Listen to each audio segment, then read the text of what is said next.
Bom dia a todos, a graça e a paz do Senhor. Amém. Vamos dar início ao nosso culto de celebração ao Senhor. Eu convido a amada igreja a abrir a palavra do Senhor em Lucas, no capítulo 15. Lucas 15.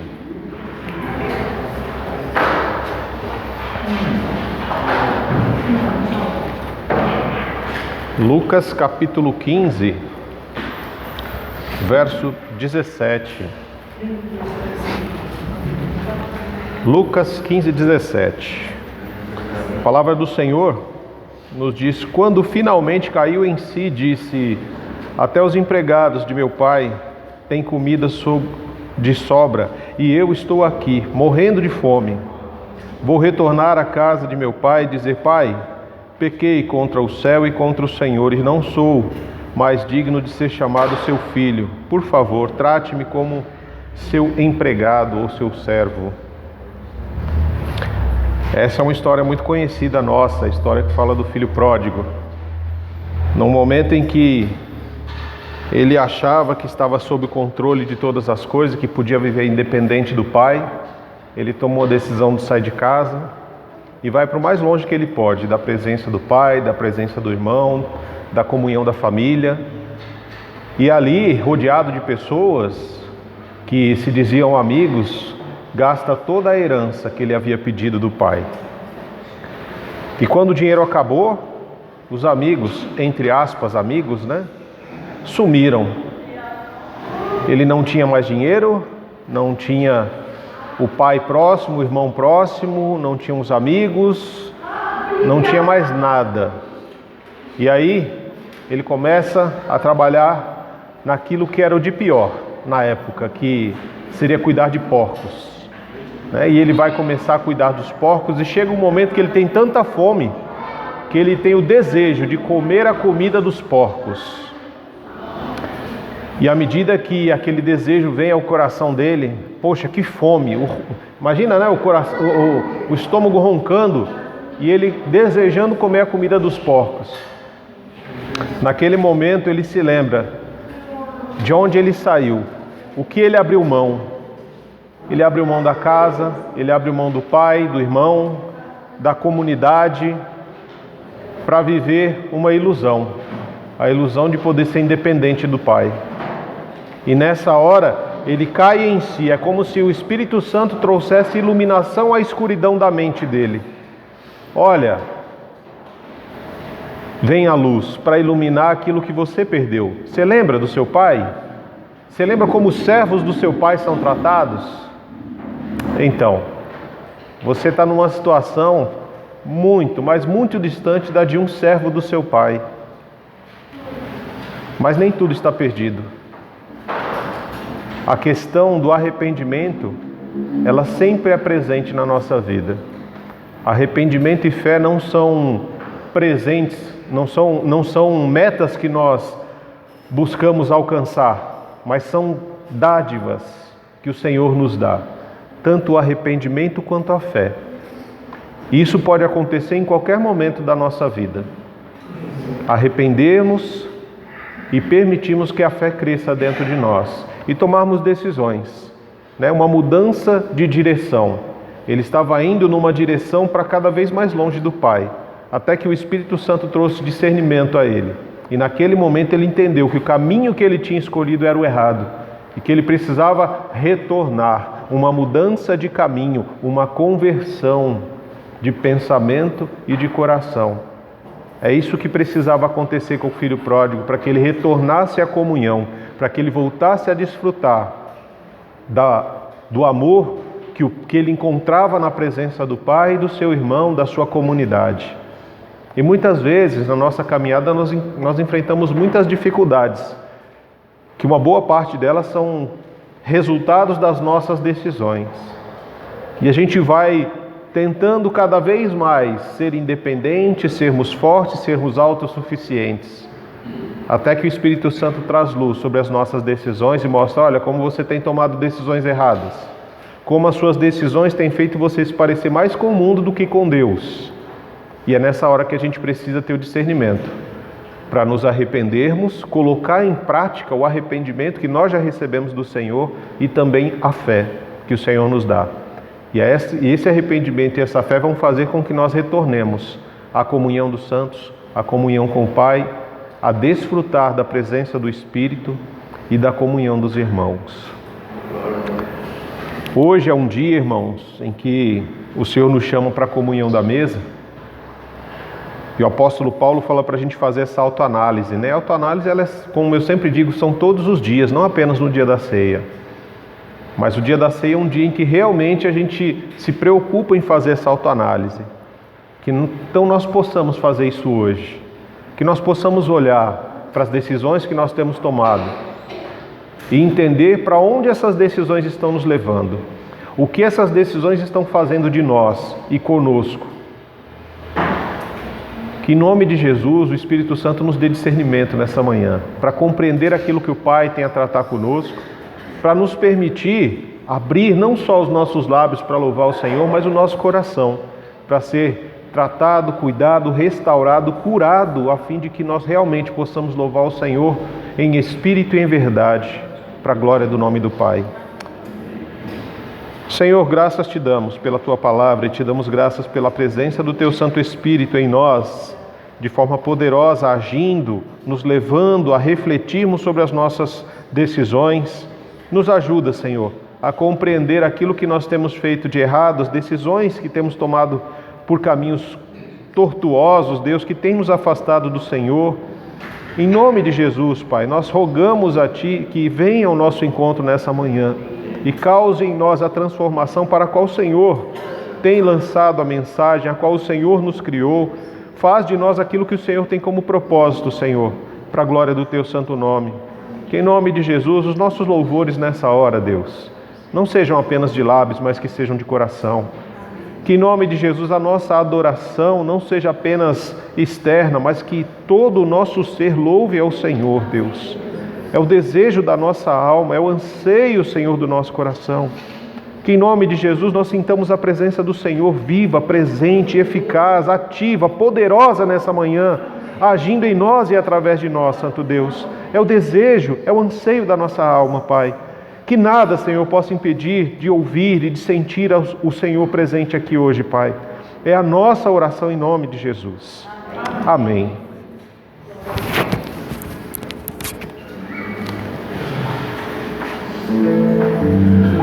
A paz do Senhor, irmãos.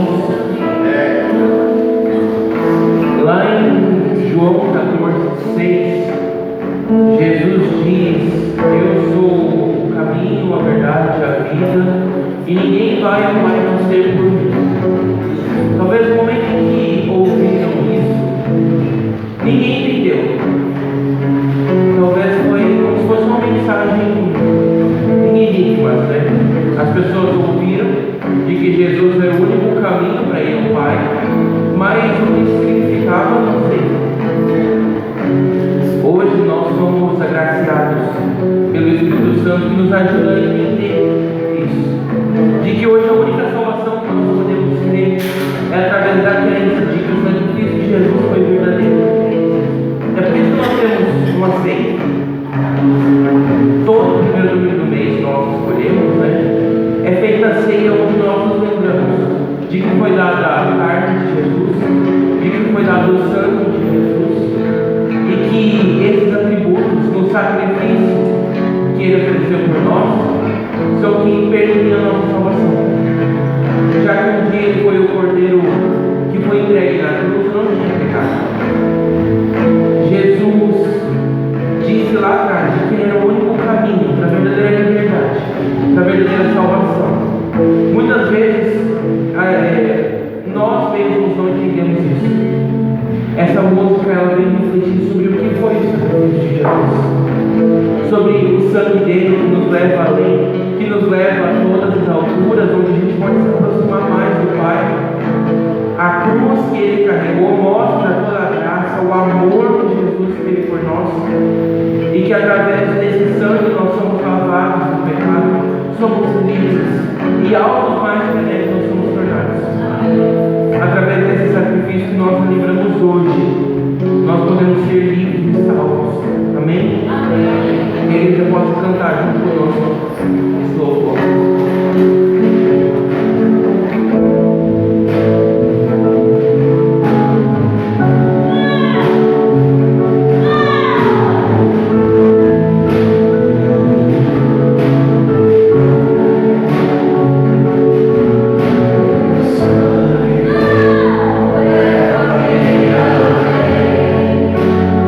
Todas as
nós podemos ser recebidos em um lugar que o Cristo está preparando para cada um de nós, que vai nos ser oferecidos, e por isso, como Ele foi e nos deixou um Consolador, o Espírito Santo que nos ajuda a discernir o bem e o mal, nos ajuda a ouvir a vontade do bom Deus, para entender quando e o que Ele quer que nós façamos.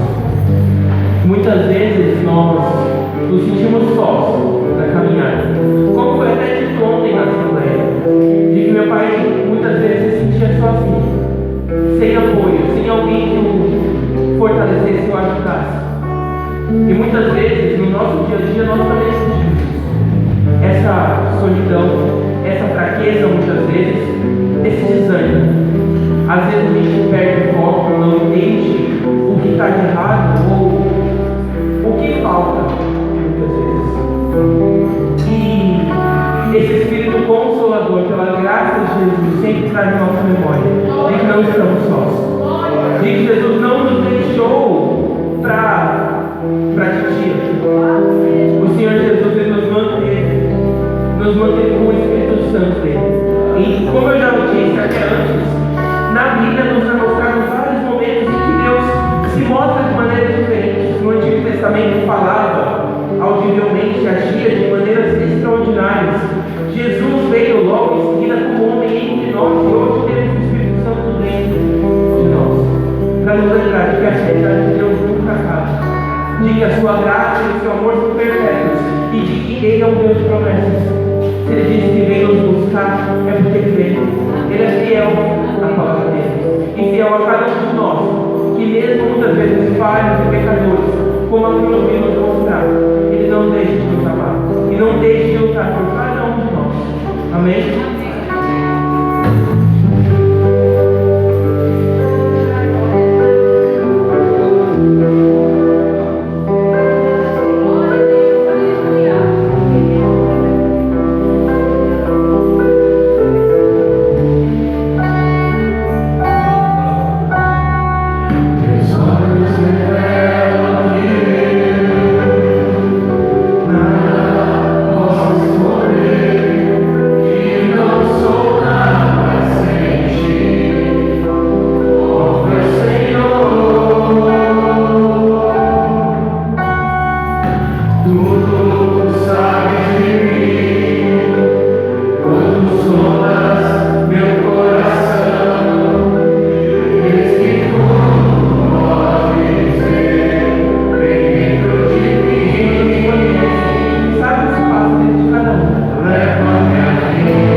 Amém. Pode sentar para o momento de ofertas.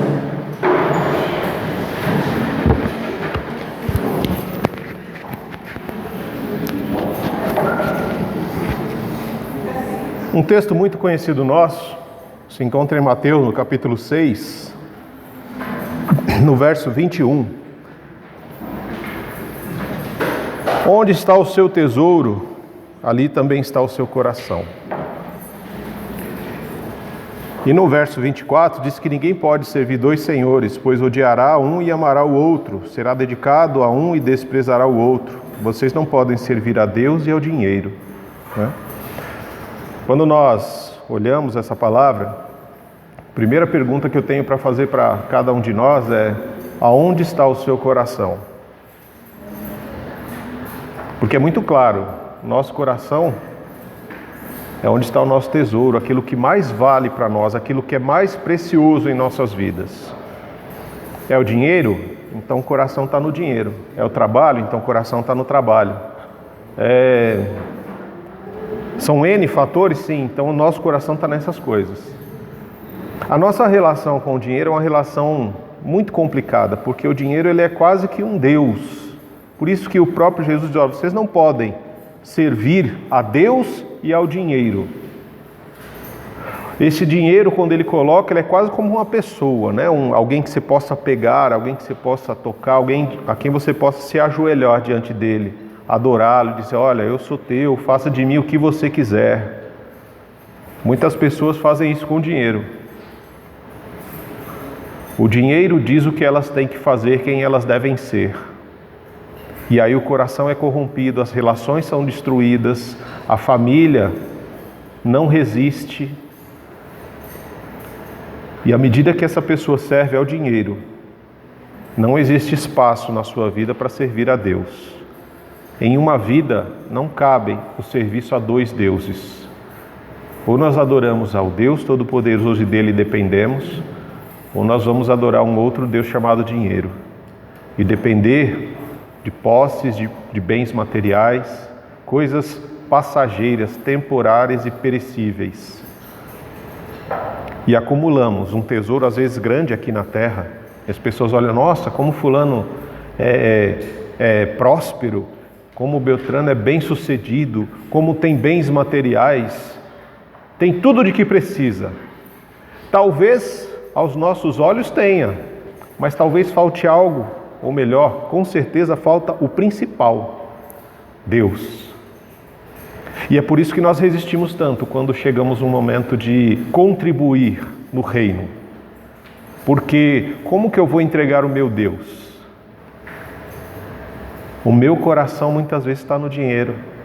E eu não consigo ofertar, não consigo dizimar.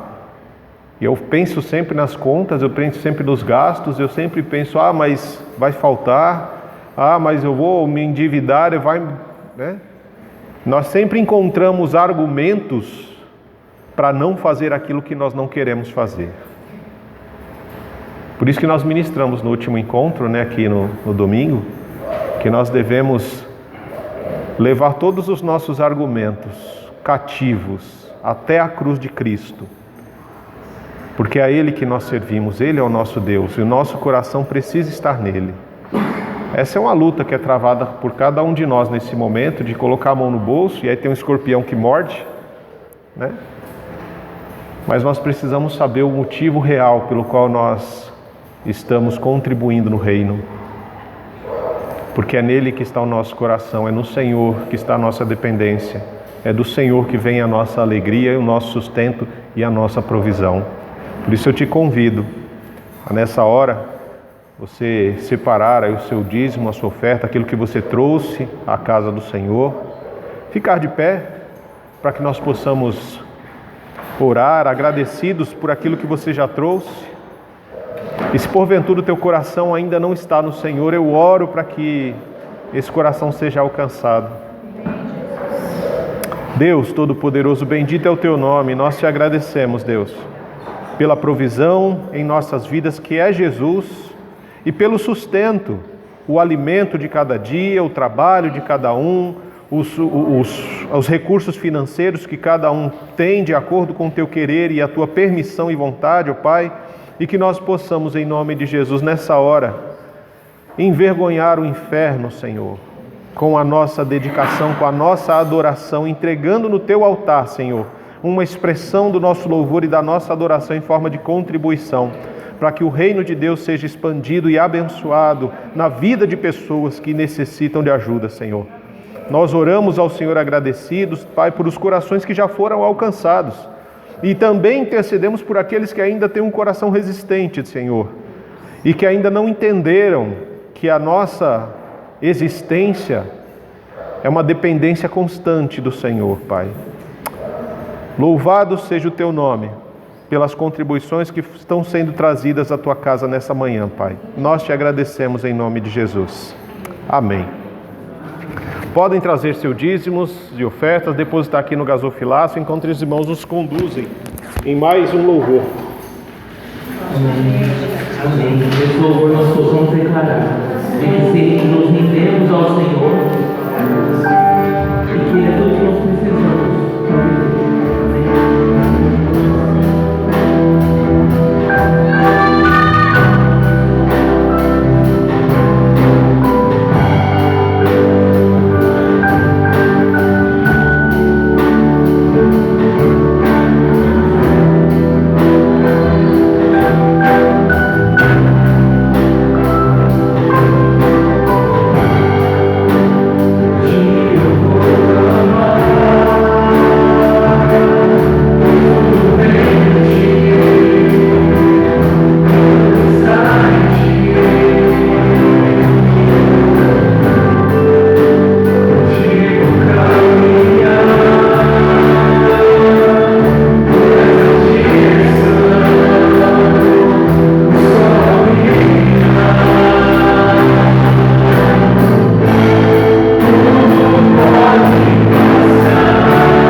alma, de coração, de tudo.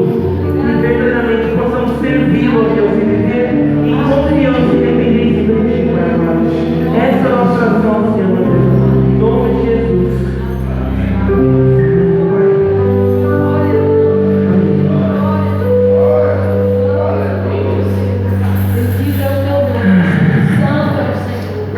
Que cada um de nós possa verdadeiramente se entregar ao ousado amor de Deus, que age por nós todos os dias.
orando em rendição e entrega ao Senhor, pedindo que o teu ousado amor continue lutando por cada um de nós, que verdadeiramente não hajam barreiras, não hajam impedimentos, não hajam distâncias que impeçam que o Senhor encontre o nosso coração. Pai eterno, permita-nos nos render a tua presença, ao teu infinito amor, permita-nos nos render a ti, ó Deus. Nós sermos completamente transformados, precisamos da tua presença, necessitamos de ti, dependemos verdadeiramente do Senhor, Pai, que verdadeiramente o Senhor nos permita que os nossos olhos não enxerguem a tua fidelidade, o teu amor, a tua busca pelos nossos corações, mas que verdadeiramente possamos nos entregar, nos derramar, dar tudo de nós perante a tua presença, Senhor. Não permita que os nossos corações continuem duros, continuem os mesmos, continuem achando que está tudo bem. Senhor, meu Deus, quebra cada um de nós, ó Deus, e encontra-nos, ó Pai, revela, destrói as mentiras, destrói todas as farpas, todas as muralhas, Pai do céu. Que em nome de Jesus as nossas vidas sejam transformadas para louvor e glória do teu nome, e que em tudo haja rendição verdadeira dos nossos corações esta manhã. Obrigado, Pai, pelo teu sacrifício na cruz, que hoje podemos dizer que pode nos libertar e nos curar de que nós somos, Pai eterno. Louvado e agradecido seja o teu nome, Senhor Deus, em nome de Jesus, a nossa oração. Amém, Senhor Deus. Louvado seja o nome do Senhor, porque Ele tem um amor que nos encontra, que nos liberta, que nos restaura e que principalmente nos salva. Esse amor nos constrange, esse amor nos preenche, esse amor nos transforma, esse amor nos toca. E assim como nós falamos, a respeito do pródigo, que achou que podia viver longe dos caminhos do Pai, da presença e da comunhão com a família, com a comunidade, também somos nós, que um dia fomos encontrados por Jesus e fomos chamados à comunhão, Eu quero chamar a Juliana aqui na frente. Juliana, a palavra do Senhor fala que o louvor ele liberta, Ele liberta das cadeias, dos grilhões, ele nos liberta para seguir Jesus. E no momento do louvor, a Juliana ela sentiu o desejo de voltar para a casa do Pai. Ela esteve afastada dos caminhos do Senhor há muito tempo e o Senhor a alcançou, quebrou grilhões de distância para trazê-la de volta à comunhão, à casa do Pai. Mas existem aquelas questões, O louvor ele liberta, mas é a palavra e a constância na palavra que vai nos salvar.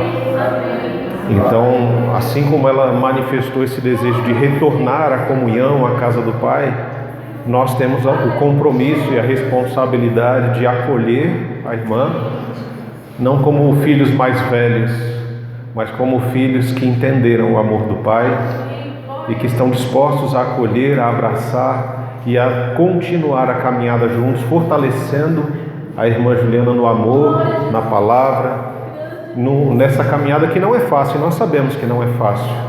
Não é fácil caminhar com Jesus e seguir em obediência à palavra, mas é necessário. E mais do que necessário é sempre ter o irmão ao lado para pegar na mão e falar: não desiste não. Está difícil? Eu sei que está, porque dói. Dói o processo de transformação, mas o Senhor, Ele é por nós. Maior é o que está em nós do que o que está no mundo. E uma família, a família de Deus existe para isso, para acolher, para ajudar na caminhada, para chorar junto e principalmente para sorrir junto, porque é gostoso a gente festejar. E hoje eu creio que tem festa no céu, porque a Juliana estava perdida e foi encontrada e foi trazida de volta à casa do Pai. Então eu quero não só orar pela Juliana, mas eu quero já também orar pelo José.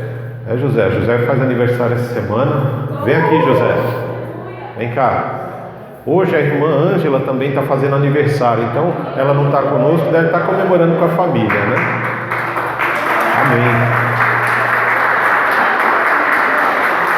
Amém. José está quase do meu tamanho já, rapaz. Esse é o menor dos três, hein? Está quase do meu tamanho já. Rapaz, quero chamar as crianças, os pré-adolescentes também aqui à frente. Quero chamar a Rosana também. Rosana está aqui conosco. Rosana, Damião, tem passado algumas lutas e dificuldades, né? Damião estava aqui conosco, mas ele sentiu muitas dores. Ele vai internar no próximo domingo, né? Que a gente possa estar intercedendo pela vida do irmão. Ele sentiu muitas dores e voltou para casa para se medicar, para tentar amenizar as dores, né?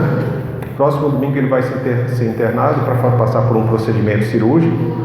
Que nós possamos estar intercedendo, porque não são apenas lutas físicas, mas principalmente lutas espirituais que os nossos irmãos têm enfrentado e que tem afetado o físico, tem afetado as emoções. E nós somos chamados para interceder e caminhar junto e fortalecer os nossos irmãos. Amém? Então eu quero orar por esses queridos e eu gostaria da ajuda de vocês, ficando de pé e estendendo as mãos aqui à frente. Quero pedir para o pessoal do som dar uma olhadinha, porque está dando eco aqui. Eu não sei se está muito alto. Está dando um lume, né? Senhor, bendito, santo e poderoso é o Teu nome, Pai. O Senhor é um Deus que cura, que liberta, que transporta, que salva. E o Senhor nos chamou aqui nesta manhã para um momento de celebração, e nós nem sabíamos que seria uma grande festa, Senhor. Uma festa de agradecimento pelo retorno da Juliana, Senhor, que estava longe dos caminhos do Senhor. O Senhor a encontrou, o Senhor a resgatou, o Senhor a trouxe de volta, o Senhor está limpando ela, Senhor, para que ela possa se assentar à mesa da comunhão conosco, uma vez que ela reconhece o arrependimento por decisões erradas, por caminhos tortuosos, ó Deus. Que em nome de Jesus a fé da tua filha na tua palavra e a esperança dela sejam renovadas no Senhor. Em nome de Jesus, Senhor, ajuda a tua filha nos momentos de dificuldade e que nós, como irmãos e comunidade santa do Senhor, possamos também acolhê-la, Senhor, para fortalecê-la nos momentos em que ela necessitar de ajuda. Que em nome de Jesus estejamos atentos, ó Deus, àquilo que a tua filha necessita, Senhor, para ser fortalecida, Pai. Em nome de Jesus também intercedemos pela vida do Damião, Senhor, pela saúde física, espiritual, emocional, não só dele, mas também da Rosana, Senhor. Em nome de Jesus, ajuda, Senhor, os nossos irmãos, ó Pai, fortalece-os no poder do Teu Santo Espírito, ó Deus, para que em nome de Jesus eles possam vencer essas lutas que têm travado, Pai. Deus Santo Poderoso, não permita que os Teus filhos, ó Pai, se prostrem e desistam, Senhor, mas que eles se prostrem para adorar e louvar o Teu santo nome, reconhecendo a Tua soberania, a Tua grandeza na vida deles, Deus. Em nome de Jesus também agradecemos, ó Pai, pela vida do José, pela vida da Ângela, Senhor, que comemoram mais um ano de vida nessa semana. Que o Senhor seja com os teus filhos, ó Pai, que o teu Espírito Santo os fortaleça e renove, Santo Deus, os sonhos e as esperanças do coração deles, ó Pai amado. Abençoa também, Senhor, os pré-adolescentes e as crianças que aqui estão. Que o Senhor os fortaleça na palavra, que o Senhor os fortaleça na comunhão. Que em nome de Jesus teu Filho seja usado como instrumento na vida dessas crianças e pré-adolescentes nessa manhã, Deus, para lançar semente de vida, de esperança, Pai amado, de sonhos, ó Deus. Que o coração dessas crianças e pré-adolescentes, ó Pai, eles sonham com o futuro, sonham com coisas grandiosas, mas que acima de tudo eles possam sonhar, Deus, em ser homens e mulheres no reino dos céus, ó Pai. Pessoas marcadas pelo amor e a graça de Cristo Jesus, pessoas que levem a Tua palavra onde quer que eles estejam, Pai. A nossa oração é essa, e oramos intercedendo ao Senhor, pedindo a Tua misericórdia e direção, para que o Teu Santo Espírito Santo continue a ministrar aos nossos corações por meio da Tua palavra nessa hora, nos fortalecendo, Senhor, nos alimentando, nos direcionando, nos dando discernimento, Senhor, para aquilo que precisamos, ó Pai amado. É a nossa oração, no nome santo, poderoso de Jesus Cristo. Amém. Amém. Queridos, Deus abençoe vocês. Podem se assentar. Deus abençoe Juliana, Rosana, José. Que o Senhor seja com cada um de vocês, os guardando e guardando o coração de vocês do maligno, porque o Senhor, Ele não pediu ao Pai que nos tirasse do mundo, mas que principalmente nos livrasse do maligno. Essa é uma grande questão, uma questão fundamental na nossa caminhada cristã, e para que isso aconteça nós precisamos ter compreensão do Evangelho, e é o que nós temos ministrado nos últimos 2 domingos, e hoje, pela misericórdia e graça do Senhor, nós queremos complementar essa série de mensagens que fala do Evangelho da vida, onde no primeiro encontro o Senhor nos mostrou coisas que o inimigo nos cega, a provisão de Deus, que Deus já nos deu tudo aquilo de que nós necessitamos para a vida e para a piedade, e são coisas que nós não enxergamos, porque nós somos afetados por uma cegueira. Essa cegueira nos impede de ver quem somos em Jesus, de reconhecer a nossa identidade como filhos e filhas amados. Essa cegueira nos impede de ver a provisão de Jesus, de Deus, que é Jesus Cristo nas nossas vidas. Cristo é tudo o que nós precisamos para a vida e para a piedade. E Ele também nos cega quanto ao processo de Deus, ao processo de santidade que o Senhor faz em cada um de nós. É um processo doloroso, é um processo longo e que custa muito, custa o arrependimento e custa a fé em prática nas nossas vidas. No último encontro nós falamos sobre a dificuldade, à medida que nós não compreendemos o Evangelho, porque nós muitas vezes temos facilidade de entender algumas questões, mas outras são mais complicadas.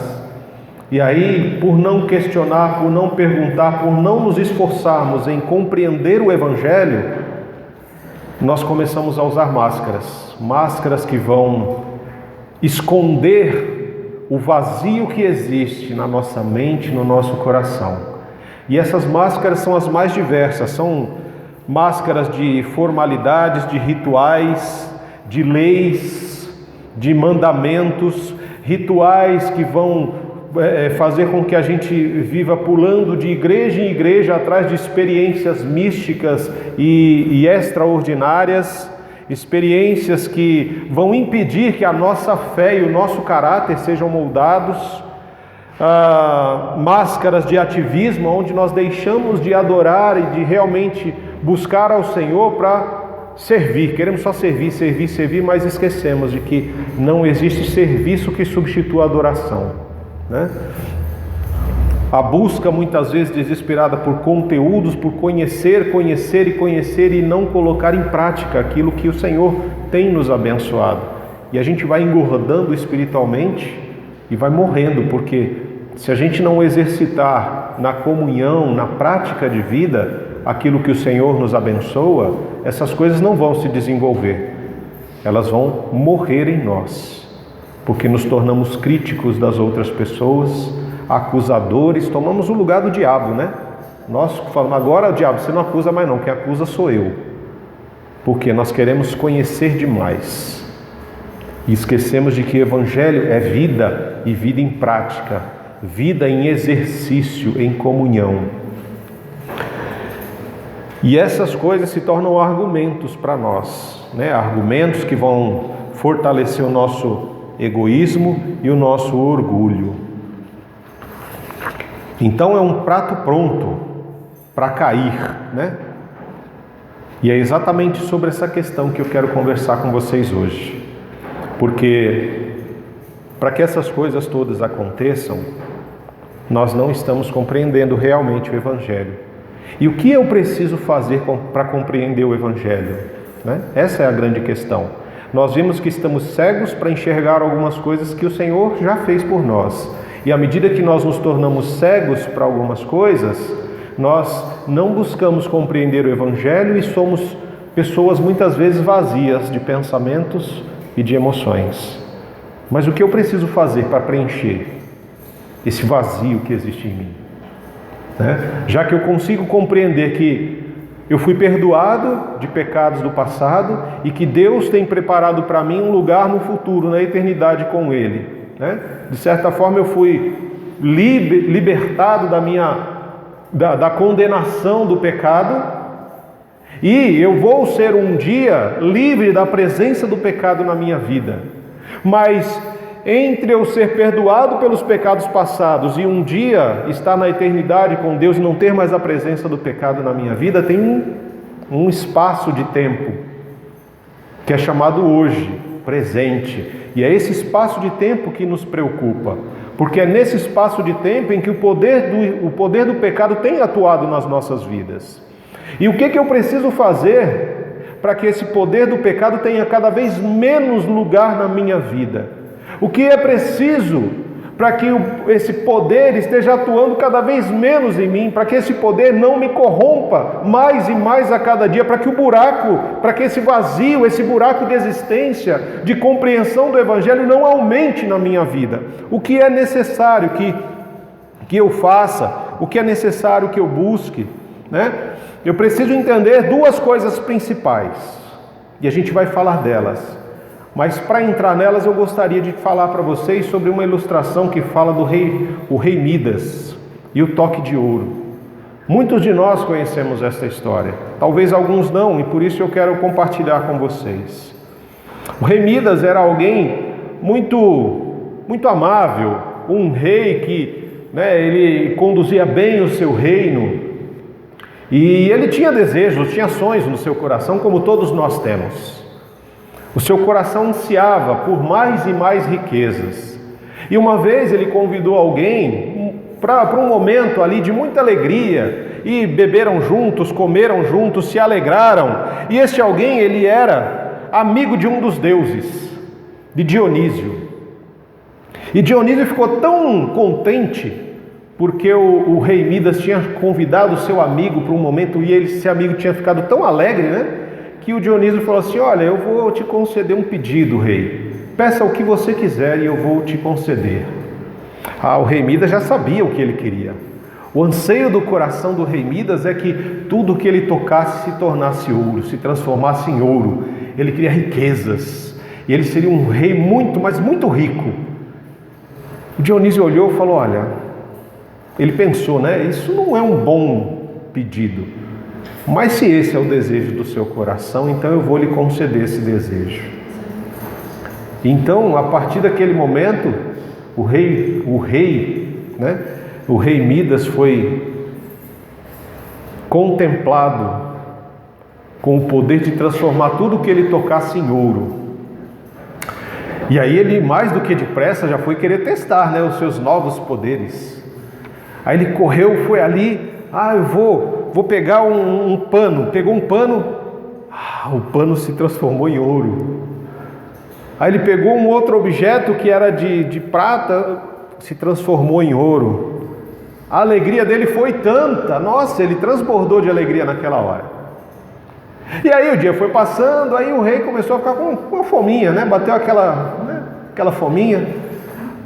Vou pegar uma maçã para comer. Ele pegou a maçã, a maçã tinha virado ouro, e ele não conseguiu morder a maçã. Ai, caramba! Aí ele pegou um pedaço de pão, o pão virou ouro. Já sei. Pegou um garfo, na hora o garfo virou ouro, e ele pegou o garfo e enfiou num pão. Aí quando ele mordeu, o pão tinha virado ouro. E ele começou a pensar: poxa, eu vou morrer de fome, porque tudo que eu toco vira ouro. Vou tomar água. Aí ele pegou a água, começou a tomar, a pegar assim a água, virou ouro. Tudo que ele tocava virava ouro. E esse rei começou a chorar, desesperado. E no choro daquele rei, a filha dele entra no quarto, e vendo o pai chorando, ela corre para os braços do pai, abraça ele, pega nas mãos do pai, e a filha dele se transforma em ouro.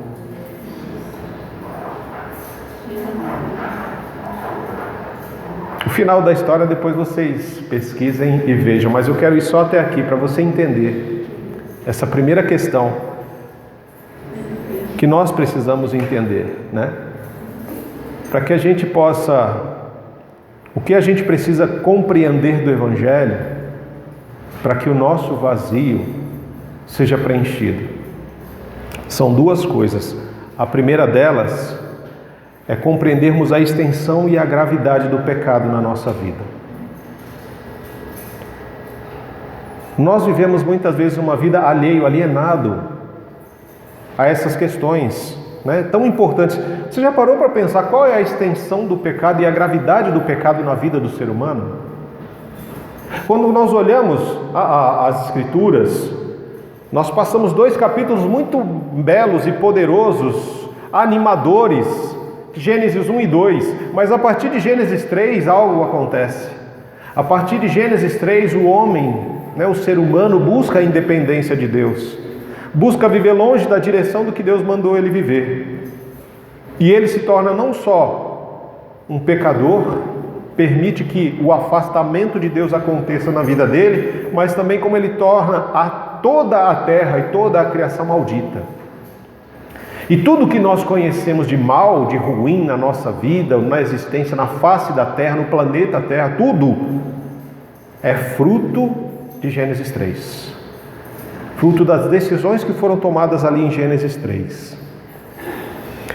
Tanto é que quando nós olhamos Gênesis 6, no verso 5 e 6, a palavra do Senhor diz: olha, o Senhor viu que a perversidade do homem tinha aumentado na terra e que toda a inclinação dos seus pensamentos e do seu coração era sempre para fazer o mal. E então arrependeu-se o Senhor de ter feito o homem sobre a terra, e ele foi tomado de grande tristeza. E não só isso, mas se você depois for lá no texto de Romanos, no capítulo 3, versos 10 até o 12, como está escrito: não há nenhum justo, nenhum sequer. Não há ninguém que entenda, ninguém que busque a Deus. Todos se desviaram, tornaram-se juntamente inúteis. Não há ninguém que faça o bem. Não há nenhum sequer. São textos que vêm revelar para nós a extensão do pecado. Assim como aconteceu com o rei Midas, que desejou algo, olha, eu quero ter ouro, eu quero ser um rei muito rico. Nós desejamos ser independentes de Deus.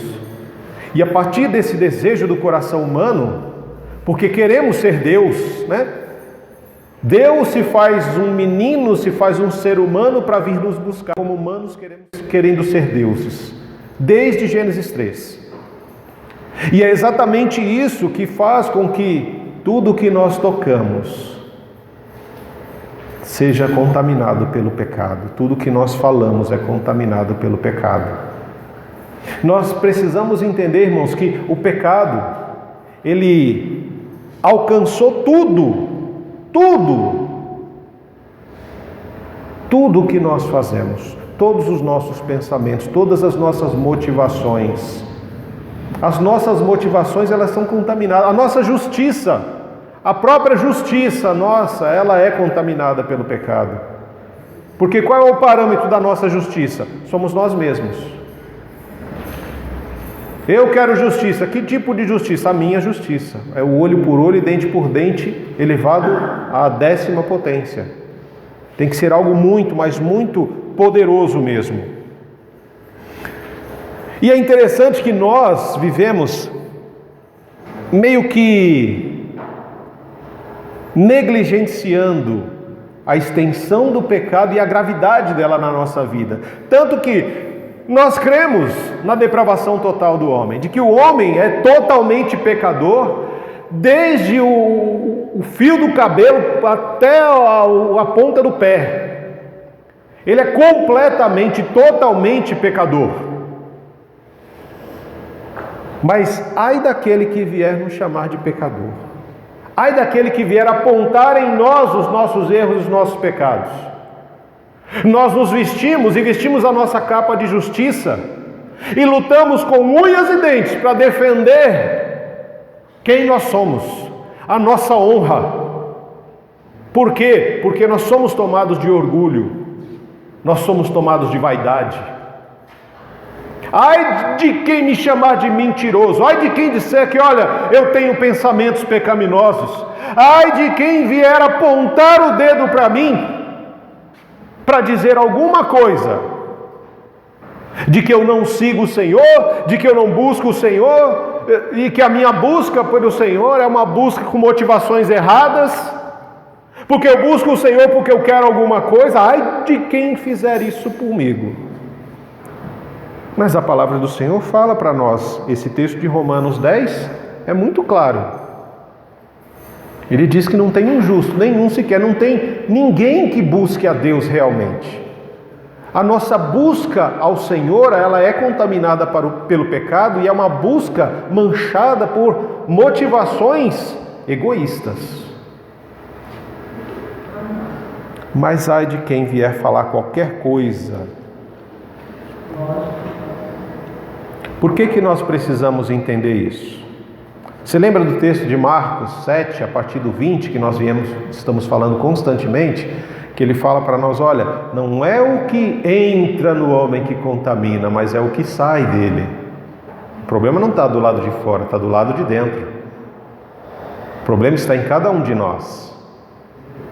Por que a gente precisa entender essa questão dessa extensão do pecado que contamina tudo?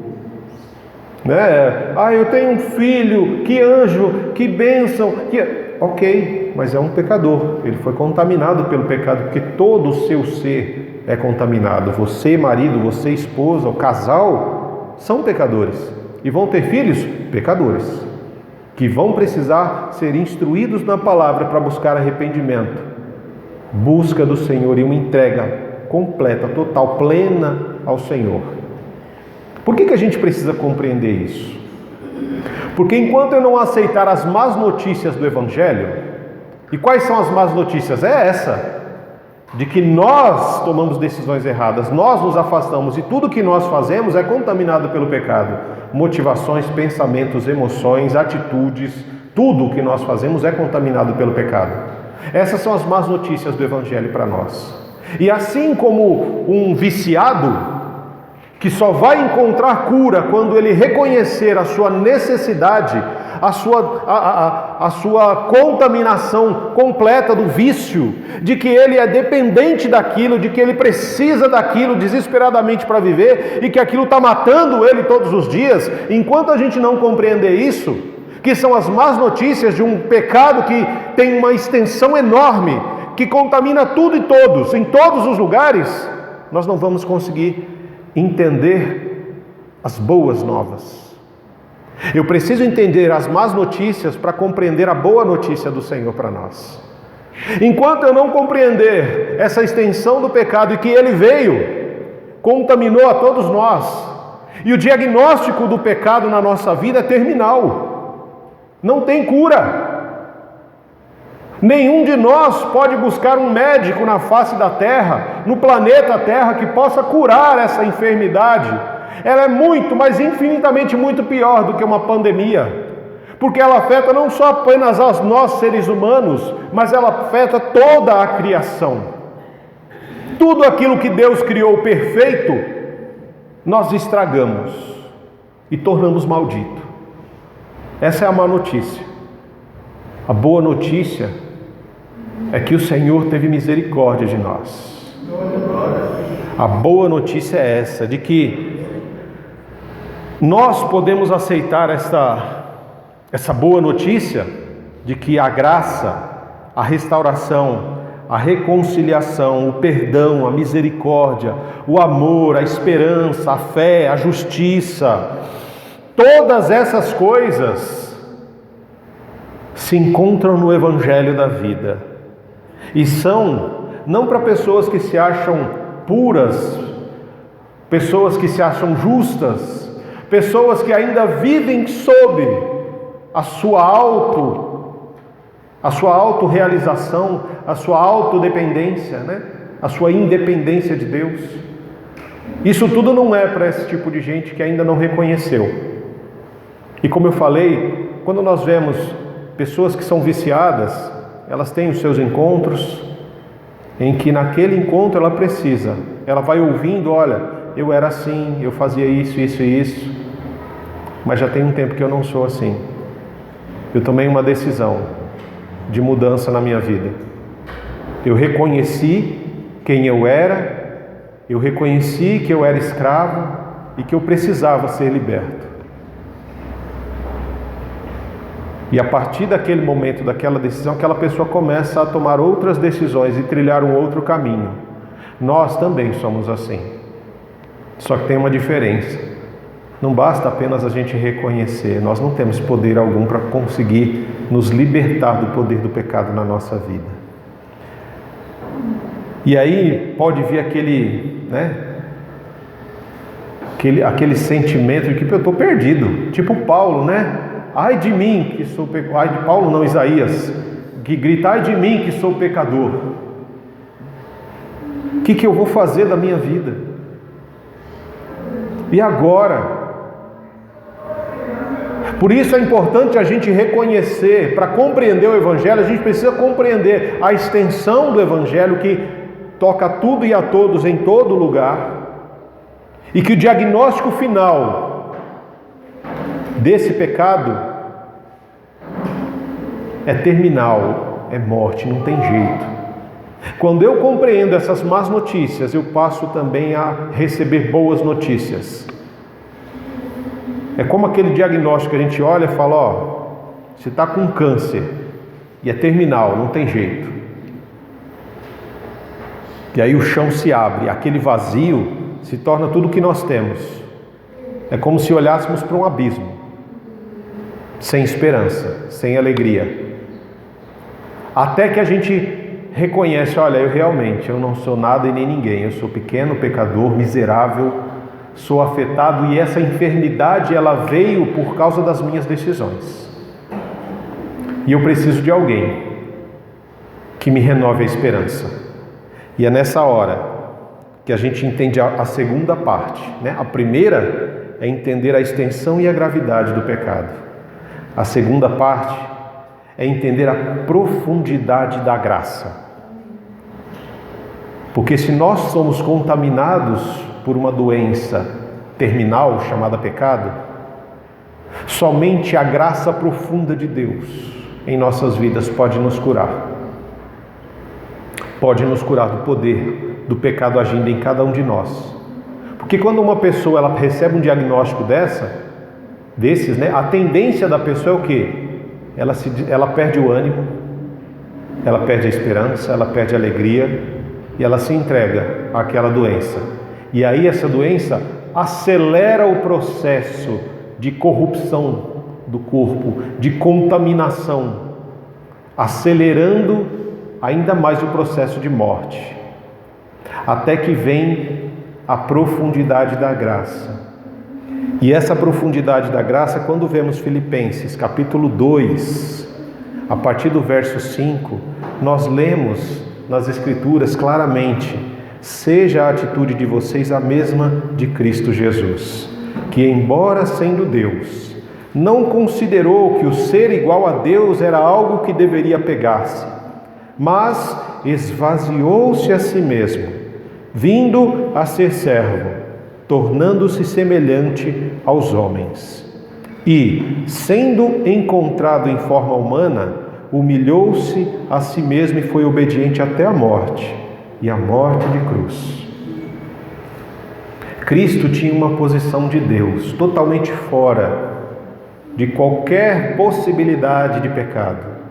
Mas ele não achou que ser como Deus fosse algo que ele deveria se apegar. Mas ele abriu mão da presença de Deus, de estar ao lado de Deus e longe deste mundo que nós destruímos e contaminamos com o pecado. E ele sai da presença do Senhor, ele mergulha numa profundidade de pecado tão imensa, numa escuridão tão imensa de um planeta que nós destruímos para nos resgatar.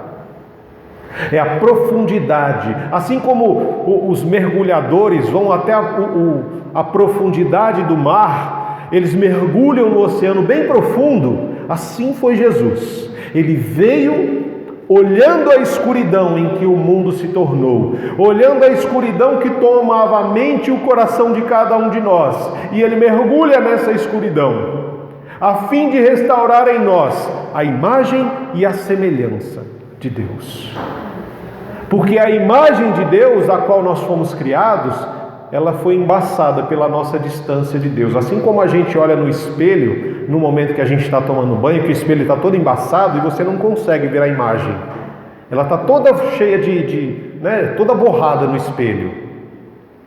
E a nossa semelhança, nós deixamos de ser semelhantes a Cristo e nos tornamos semelhantes a Adão. Todos nós nos afastamos da imagem e da semelhança de Deus. E não existe mais uma imagem clara de quem nós somos. E nós nos tornamos semelhantes a Adão e Eva, a humanidade caída, que deseja viver independente de Deus. E Cristo vem para nos resgatar. Ele vem para tirar tudo isso de nós, para afastar de nós essa escuridão.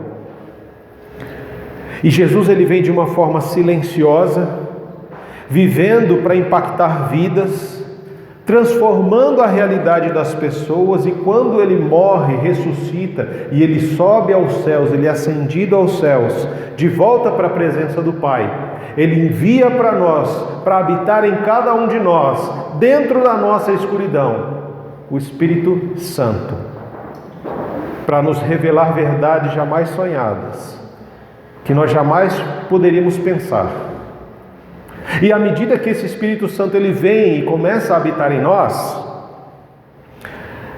uma das coisas que ele começa a restaurar em nós e mostrar que precisa ser transformado é a centralidade do nosso coração. Uma coisa que precisa ser mudada em nós é a centralidade do nosso coração. Porque nós temos a tendência de achar que o pecado, eles são comportamentos. Não é? O que é o pecado? O pecado é você falar palavrão, o pecado é você bater na sua esposa, é você bater no seu marido, o pecado é você fumar, é o vício. Nós caracterizamos o pecado como comportamentos externos. E aí o que nós fazemos para eliminar o pecado? Nós criamos disciplinas e castigos. O menino é respondão, fala palavrão, eu vou bater no menino para ele parar de falar palavrão. Porque fulano fez tal coisa, a gente vai disciplinar o fulano, vamos castigar, por quê? Porque ele está pecando. E nós vivemos uma vida tentando corrigir o pecado, porque entendemos o pecado como comportamentos, quando na realidade o comportamento é apenas uma consequência do pecado. O pecado que nós achamos como comportamento são consequências de algo. Assim como nós entendemos e precisamos observar que a palavra do Senhor, ela fala que a nossa vida, ela é conduzida pelos desejos do nosso coração. O coração é como o leme de um barco, é exatamente o leme do barco que vai direcionar. A direção vai conduzir o barco na direção que o leme está sendo colocado. Assim também é o nosso coração. A nossa vida, ela é estruturada à medida de acordo com o nosso coração. Os desejos do nosso coração é que nos impulsionam a fazer, a buscar, a falar e tal, e tal, e tal. E quando eu falo do coração, irmãos, eu não estou falando do órgão, tá? Não estou falando do órgão, coração. Então, quando a Bíblia fala de coração, ela fala do nosso interior, ela fala de todo o nosso interior, que une a mente, o coração, as entranhas, o fígado, o rim, o nosso estômago, tudo. Porque nós temos a impressão, a emoção ela é vinculada ao coração. Não, quando você está com ansiedade, você não sente borboleta no estômago? Não dá, às vezes, dores nos rins? Você não sente um enjoo? Tudo isso vai afetar todos os nossos órgãos, tudo o que nós temos. Que uma coisa está interligada à outra, e quando uma coisa é afetada, todo o nosso interior é afetado. Então, quando a palavra de Deus fala de coração, ela fala do nosso interior completo, mente, alma, corpo, espírito, tudo, emoções, pensamentos, tudo. E é exatamente isso que nós precisamos entender, que a nossa vida é direcionada pelo nosso coração. Quando Deus pede Isaac, Ele não queria Isaac, Ele queria o coração de Abraão. Ele queria saber onde é que está o coração de Abraão. Quando Jesus falou onde está o seu tesouro, aí está o seu coração, é exatamente isso que Jesus está querendo dizer. As coisas que você faz são exatamente as coisas que são direcionadas pelo seu coração. E o pecado não habita apenas no seu comportamento, não atingiu apenas o seu comportamento, ele começou na raiz, no nosso interior, no nosso coração, nos nossos pensamentos e emoções. Por que alguém mente? Porque ela foi tomada lá no seu coração por um desejo de ser bem visto por todas as pessoas, de ser querido por todas as pessoas. Então ela mente para ser aceita, ela mente para criar uma imagem que as pessoas se inspirem nela. Por que as pessoas adulteram? Porque existe um vazio a ser preenchido, de falta de compreensão do que é o casamento, de entender o porquê que Deus une duas pessoas, um homem e uma mulher, qual é o objetivo disso, a pessoa não entende, e aí ela acha que o casamento é para ser feliz, o casamento é para ter relação sexual, e não é nada disso. Por quê? Porque nós fomos afetados no nosso coração pelo pecado. O pecado, a extensão dele atingiu o nosso coração de uma forma extremamente dolorosa e completa.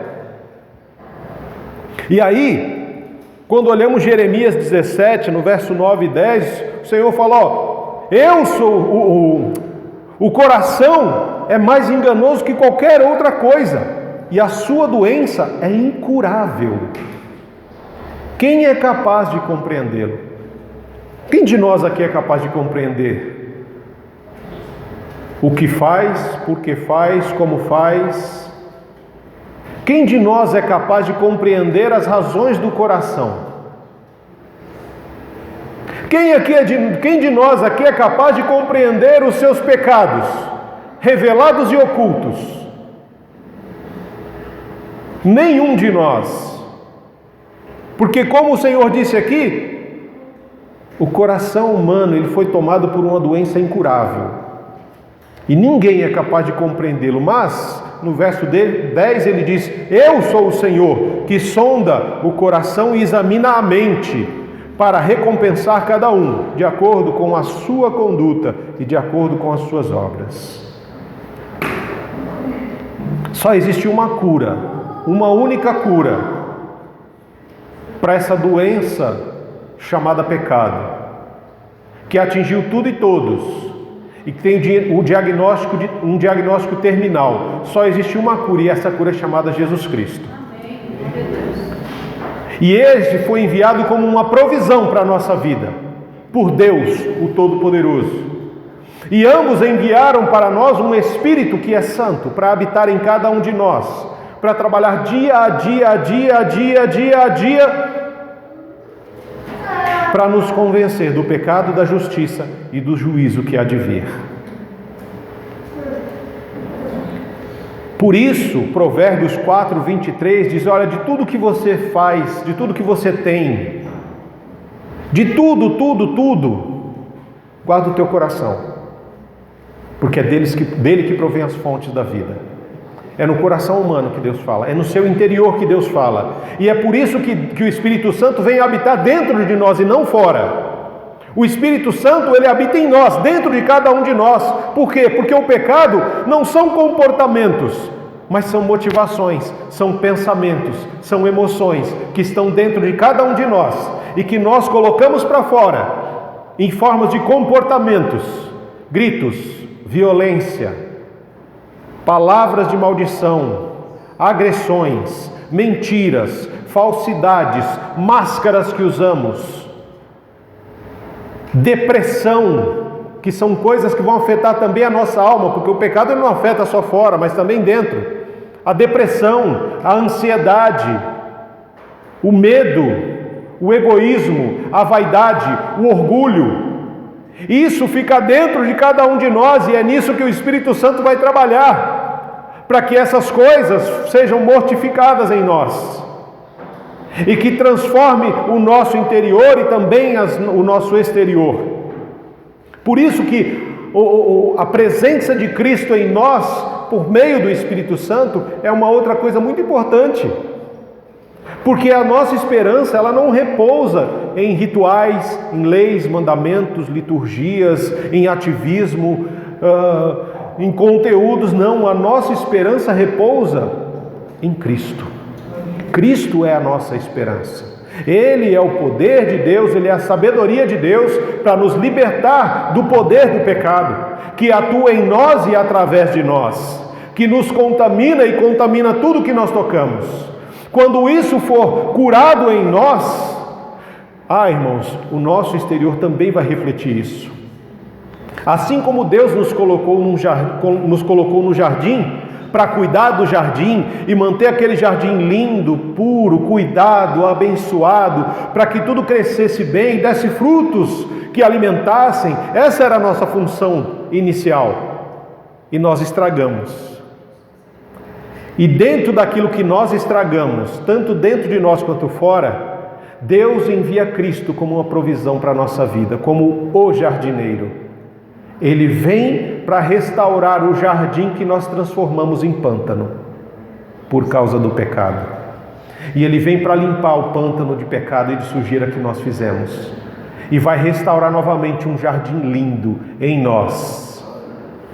Uma coisa linda. Por isso que nós precisamos compreender essa extensão de pecado e essa gravidade, e compreender a profundidade da graça, porque a graça vem no profundo do nosso ser, para limpar toda a sujeira que nós causamos.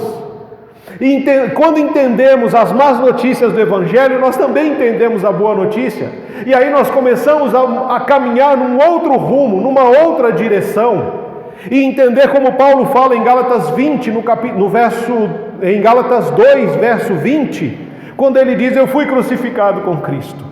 Assim, já não sou eu quem vive, mas Cristo vive em mim. A vida que eu agora vivo neste corpo, eu vivo-a pela fé no Filho de Deus, que me amou e se entregou por mim. Nós precisamos chegar à maturidade desse conhecimento de Paulo da palavra, de que ele precisava crucificar o velho homem. Ele precisava crucificar as suas vontades, as suas motivações pecadoras. Ele precisava colocar no altar do Senhor, na cruz, tudo aquilo que ele achava que ele era, que ele podia e que ele poderia ser. E acolher, abraçar o plano e o propósito de Deus na vida dele. Ele crucifica o velho homem e passa a ser uma nova criatura. O velho homem, com egoísmo, com vaidade, com arrogância, com a sua autossuficiência, foi pregado na cruz. Fui crucificado com Cristo, e agora já não sou eu quem vive, mas é o Cristo que vive em mim por meio do Espírito Santo. Este corpo, ele ainda tem resquícios de uma natureza pecaminosa, mas agora quem vive em mim é o Espírito Santo. O meu interior está sendo dia a dia transformado de glória em glória, pelo poder do Espírito Santo, para restaurar em mim aquela imagem que foi perdida, para restaurar em mim a semelhança, não a de Adão, mas a de Cristo que eu perdi no pecado. O pecado perverteu a minha semelhança de Cristo e me transformou num filho de Adão, mas Cristo vem para restaurar em mim a imagem e a semelhança e me fazer de novo um filho de Deus, uma filha amada, um filho amado de Deus. Nós precisamos ter essa consciência, e à medida que isso for acontecendo no nosso interior, nós vamos abrir o nosso ouvido, o nosso coração, a nossa mente, o nosso interior para o chamado de Deus. Deus tem um chamado para cada um de nós, e esse chamado ele só vai ser possível ser ouvido quando isso começar a acontecer, quando essa presença de Deus em nós começar a agir de forma poderosa. Por que eu digo agir de forma poderosa? Porque muitas pessoas dizem: eu sou cristão, entreguei minha vida para Jesus, o Espírito Santo veio habitar em mim, mas o Espírito Santo em muitas vidas, ele é um prisioneiro. Ele habita na pessoa, mas ele não tem espaço para agir no interior da pessoa, porque a pessoa continua fazendo tudo o que ela fazia. Ela continua com os seus vícios, ela continua com as motivações erradas, ela continua pensando coisas erradas e alimenta o seu interior cada vez mais com coisas erradas. E o Espírito Santo, ele é sufocado no seu interior. Ele não tem espaço para crescer. É como você colocar uma semente num vaso, e você fala assim, isso aqui é uma semente de abacate. Você já viu um pé de abacate? É grande. Não, mas ele tem que crescer aqui nesse vaso, miudinho. Ele não vai crescer, vai chegar uma hora que ele vai quebrar o vaso e tudo vai para o chão, né? A terra, tudo vai ser sufocado. Ele vai morrer porque ele não tem espaço para crescer. Ele não tem espaço para fazer aquilo para o qual ele foi enviado. Assim também é o Espírito Santo na vida de muitas pessoas. A pessoa não se rende ao Espírito Santo, não se rende ao Senhor, não se rende à grandeza e à soberania de Deus, e resiste, continuando a viver uma vida de pecado. Fala de Deus, mas o coração, o interior, não tem nada a ver do Senhor. Tem um Espírito Santo que está sendo cada vez mais sufocado, até o momento em que esse Espírito Santo resolve sair dali. Assim como aconteceu no livro de Ezequiel, quando a presença de Deus foi saindo do templo, e as pessoas não se deram conta, até que Deus saiu totalmente a presença de Deus saiu do templo, e eles estavam entregues aos seus desejos, às suas motivações erradas. Muitas vezes também assim é na nossa vida. O Espírito Santo está em nós, mas ele não está agindo poderosamente. E aí a gente fica, eu não sei para que eu fui chamado, eu não sei para que o Senhor me chamou à igreja, o que eu tenho que fazer. Você não sabe porque você está sufocando muitas vezes o Espírito Santo na sua vida. E aí você acha que o seu chamado é apenas esquentar o banco da igreja. E não é, nunca foi. Nós precisamos, irmãos, entender que a vida ela é simples. A vida é a coisa mais simples que tem, mas nós a complicamos. Nós complicamos a vida com os nossos desejos pecaminosos, com as nossas regras, mandamentos, com as máscaras que vestimos, com o desejo de cada um querer fazer a sua vontade e de ninguém buscar a vontade de Deus, para o mundo que Deus criou, para as pessoas que Deus criou, formou e sustenta. Nós precisamos nos voltar para o Senhor e entender que Ele tem propósito para cada um de nós, e algum dia nós estaremos com Ele na eternidade, se houver uma mudança em nós, que é por isso que o Senhor enviou o Espírito, é por isso que o Senhor nos chama, porque Ele quer que exista uma mudança em nós, e é uma mudança não para você ter um casamento bom, um trabalho legal, que te pague bem, para você ter bens materiais. Isso é consequência, e se isso for realmente propósito de Deus na sua vida, vai acontecer. Se não for, não vai acontecer e não vai fazer falta. Porque o propósito de Deus para nós é restaurar em nós a imagem e a semelhança de Jesus, o caráter santo de Cristo em cada um de nós. Esse é o chamado do Senhor para nós. Se você tem dúvida de repente sobre esse chamado, eu peguei alguns textos que podem nos ajudar. Gálatas 5, versos 13 e 14, diz ali: irmãos, vocês foram chamados para a liberdade. Mas não usem a liberdade para dar ocasião à vontade da sua carne. Pelo contrário, sirvam uns aos outros mediante o amor. Toda a lei se resume num só mandamento: ame o seu próximo como a si mesmo. Você foi chamado para ser livre. Você foi chamado para amar o seu irmão, para colocar o amor em prática. Mas não use a liberdade que Deus te deu para aprisionar o outro, para tornar o outro um escravo seu. Colossenses 3,15, vocês foram chamados para viver em paz, como membros de um só corpo, e sejam gratos. Nós fomos chamados para viver em paz, irmãos. E à medida que nós lutamos para fazer a nossa vontade, nós entramos em guerra uns com os outros. É marido entrando em guerra com esposa, esposa com marido, pais com filhos, filhos com pais, pastor com membros de igreja, igreja com pastores, lideranças. Nós não fomos chamados para guerra, nós somos chamados para viver em paz, irmãos. E a paz de Deus para nós é Cristo, habitando em cada um de nós por meio do Espírito Santo. 1 Pedro, capítulo 2, versos 21 ao 24. Depois você pode ler, pode pegar a gravação e pegar os textos direitinho para você ler com calma. Tá aqui, como tem bastante coisa e o nosso tempo é curto, eu estou passando os textos e depois você medita nele com mais calma. 1 Pedro 2, do 21 ao 24. Para isso vocês foram chamados, pois também Cristo sofreu no lugar de vocês, deixando-lhes exemplo, para que sigam os seus passos. Ele não cometeu pecado algum, nenhum engano foi encontrado em sua boca. Quando insultado, não revidava. Quando sofria, não fazia ameaças, mas entregava-se àquele que julga com justiça. E Ele mesmo levou em seu corpo os nossos pecados sobre o madeiro, a fim de que morrêssemos para a justiça. Por suas feridas, vocês foram curados. Para isso nós fomos chamados. Para vencer o pecado, o poder do pecado em nós. Isso vai causar sofrimento? Vai, porque o pecado tem raízes profundas. E quando o pecado é arrancado, feridas são abertas. E aí é o momento, quando a ferida é aberta, quando os pecados eles são expostos, é o momento em que a gente veste a capa de justiça para nos defendermos. Mas o nosso exemplo é outro.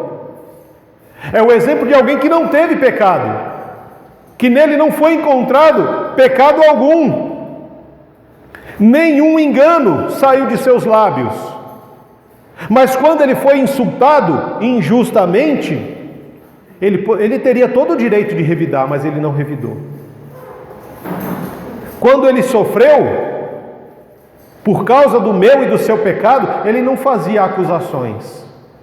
Ele não apontava o dedo. Ele não reclamava, ele não esperneava, ele não murmurava. Mas o que ele fazia? Ele se entregava àquele que julga com justiça. Ele não esperava a justiça da nossa parte, porque a nossa justiça está contaminada pelo pecado. A justiça que ele esperava é a justiça do Pai, a justiça divina, a perfeita justiça. Essa justiça que ele esperava. E com isso, nós calamos aquele que falava do amor para nós.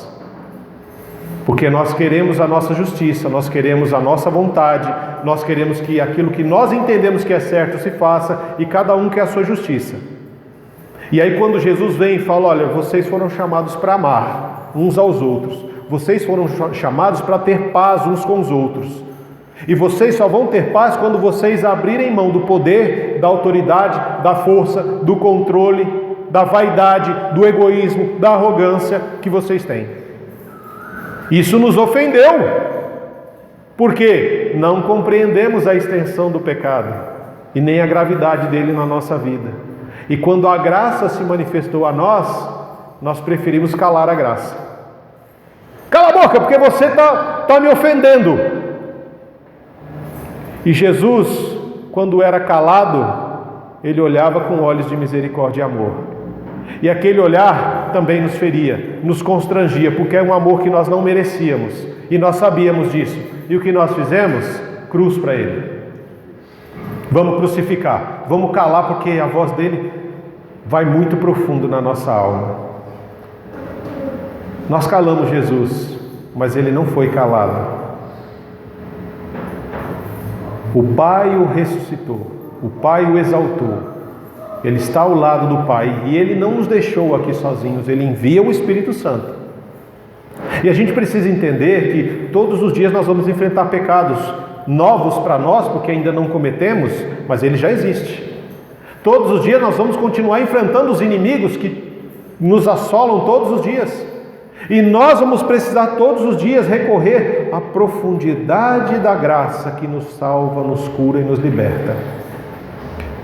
E um último texto para a gente seguir para o encerramento, está em Tito, no capítulo 2, no verso 11 e 14, até o 14. Talvez esse texto, ele venha trazer maior clareza sobre a profundidade da graça na nossa vida.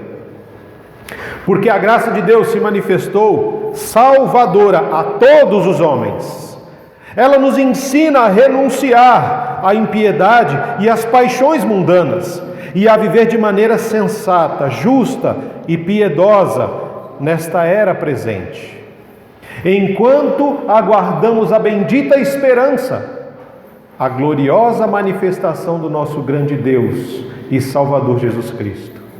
Ele se entregou por nós a fim de nos remir de toda a maldade e nos purificar para si, nós, um povo, purificar para si mesmo, um povo particularmente seu, dedicado à prática de boas obras. Essa é a manifestação, essa é a profundidade da graça nas nossas vidas. Em Tito, capítulo 2, do verso 11 ao 14.